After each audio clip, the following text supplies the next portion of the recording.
এমপিভুক্ত শিক্ষকদের জুলাইয়ের বেতনের প্রস্তাব অনুমোদন। 4.5 লাখ এমপিভুক্ত শিক্ষক কর্মচারী জুলাই মাসের বেতনের প্রস্তাব শিক্ষা মন্ত্রণালয়ে অনুমোদন দেওয়া হয়েছে। জুলাই মাসে মোট 3,78,457 জন শিক্ষক কর্মচারী রয়েছেন। এর মধ্যে স্কুলে 2,91,262 জন ও কলেজে 87,195 জন শিক্ষক কর্মচারী। বুধবার শিক্ষা মন্ত্রণালয় এবং মাধ্যমিক ও উচ্চশিক্ষা অধিদপ্তর মাউসি একাধিক কর্মকর্তা এই তথ্য নিশ্চিত করেছেন।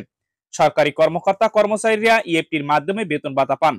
তবে বেসরকারি শিক্ষা প্রতিষ্ঠানে কর্মরত এমপিভুক্ত শিক্ষক কর্মচারীদের বেতন ভাতা সরকারি কোষাগার থেকে ছাড় হলেও তা রাষ্ট্রায়ত্ত 4 ব্যাংকের মাধ্যমে অ্যানালগ পদ্ধতিতে ছাড় হয়।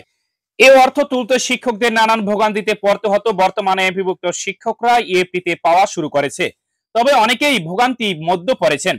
ইএমআইএস সেলে অস্থায়ী কর্মকর্তা ও কর্মচারীদের অবহেলা ও উপজেলা ও জেলা শিক্ষা অফিসারদের গাফিলতিতে।